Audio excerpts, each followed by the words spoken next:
Okay, so this is going to be a quick TAS jump tutorial.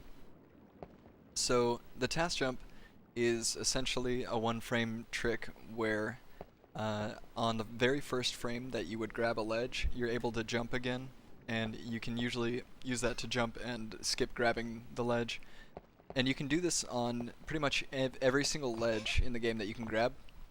And it saves roughly like a second to a second and a half, and over the course of the entire run, if you TAS jump every single ledge in the route, it saves maybe 35 to 40 seconds. It's pretty significant, and it's kind of fun to work on getting consistent with it, because you can use that all over the place in the game. So there are two main types of TAS jumps. The first one is the kind of straight-on TAS jump, where the ledge you want to TAS is right in front of you, and you're just holding forward the entire time, and you're holding into the ledge, and you don't stop holding forward until you're over it. And the second TAS jump is the angle change TAS jump, where the ledge you're gonna TAS jump is over to your side, like adjacent to you, either right or left. In this case, it's over to my right, and that looks something like that. So there's several things that we need to put together in order to get a TAS jump. So the first is the kind of initial jump that puts you into position in order to TAS jump. So there are two main types of jumps in this game. There's the standing jump, which looks like this. Carrie's legs are together. She doesn't have enough momentum moving forward, so the game considers her still standing, and that's not the type of jump that we need for a TAS jump. You're going to need a running jump. So you just have to hold forward a little bit, and Carrie's legs are bending. So that tells you you've got the running jump, and every single time you're attempting a TAS jump, you need a running jump, and that's why you'll be running into a wall here, because every single short hop that you do is always going to be a running jump. So make sure you have that running jump. That's the first thing.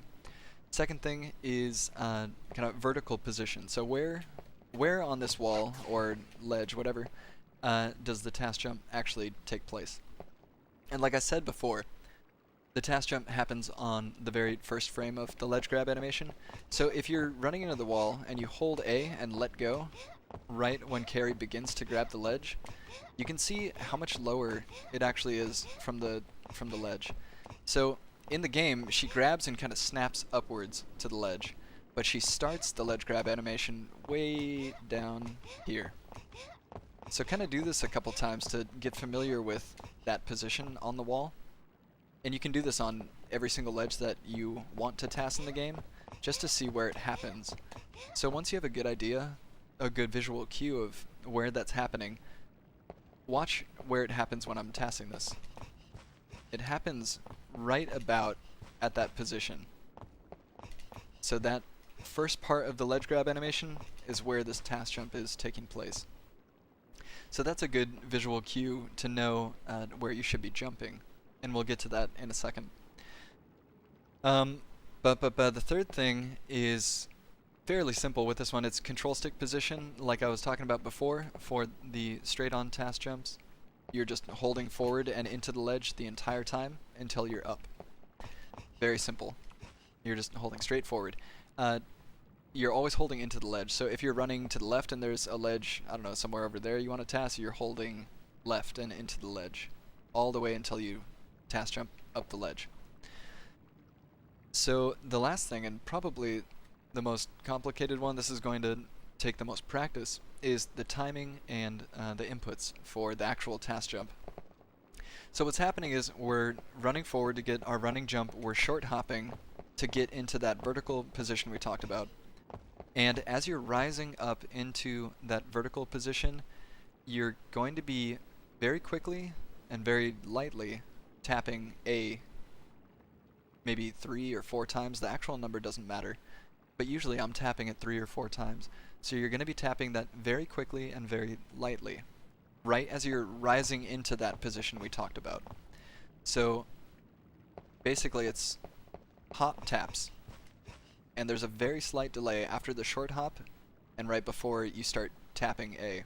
Very, very minor, almost to the point where I shouldn't even mention it, but it's there. So hop taps, hop taps, hop taps, So a common failure with this is if you aren't tapping it quick enough. This is going to happen if you're not tapping A quick enough. You're just going to keep grabbing. Also, if you are not tapping them lightly enough, like if you're holding down A too long in between, you're going to be doing this. You're just going to be grabbing. So usually if that's the case, you need to speed up the your tapping of A when you're rising into this position, and usually you'll get that to work. So I'm fairly confident after this is kind of broken down and explained, if you try this out for yourself, you'll be able to get it fairly quickly. And if you just sit here and practice, you'll kind of understand the timing. You know, should I be doing this faster, slower, change the angle, you know, that sort of thing. And you should be able to get that to work. So that's the first type of TAS jump, the straight-on TAS jump. The second one I was going to cover, and the more advanced one, is the angle change TAS jump. And this one, mechanically, in terms of how the game engine is allowing you to do this, is identical to the straight-on TAS jump. However, the execution at the beginning is slightly different, just due to the fact that you don't have enough space here. You don't have enough space here to do a running jump into this ledge. So the whole point is that we're holding into the wall to get our running speed, and we're short hopping into a TAS jump position, and as soon as we short hop, we're changing angle to 45 degrees, like right into the corner of the ledge and the wall here. So you're holding into the wall, you're short hopping, and as soon as you short hop, you're holding 45 degrees into that corner. That's the whole point of the angle change. So for starters, let's talk about position here. So if you stand under this and you jump, you see how Carrie bonks and is kind of redirected? That's what we're looking for. That puts her in the perfect position for angle change TAS jumps. So you're running, you're short hopping, and you're trying to bonk Carrie and have her redirected out. That's going to put you in the perfect position for this.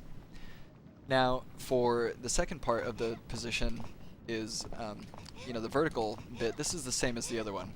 You're just kind of jumping and letting go as soon as she starts to grab the ledge, and that tells you roughly the height of where the TAS jump is going to take place on this one.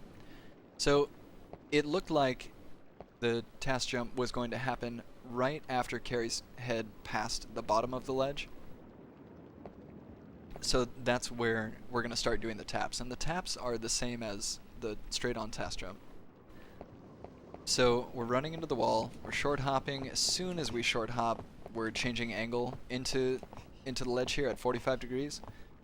And as soon as you change the angle, you're going to start tapping A, like 3 to 4 times very quickly. And you're up. And you keep going like this all the way. So the mechanics of the TAS jump work on every single ledge that you can grab in the game. Some are kind of a little bit more tricky because of camera angle or lag or platform height. Like this is very minor, but if you look at these three, this one is a certain height, this is the same height, and this one is slightly higher. So you actually have to change. What that means is that the time between the short hop and the taps is slightly different. So you have to play around with it and kind of get some practice with all of the ledges in the game so that you can get consistent with it. But it's very fun to start messing around with and start doing. And if you want to practice all of these ones again, the quick way is to jump into the slope and do a slope jump down here. And now you're at the bottom without taking damage. And you can try doing all these TAS jumps again if you're not bad. So those ones are straight on. This one is an angle change, if I can do it. This is a straight on, but you don't have enough speed, or you don't have enough distance, so you have to U-turn that. This is angle, angle, and this one you can do both ways, either angle or straight on. And then if you want, you just jump this way, jump again, and now you're down here, and you can try it again.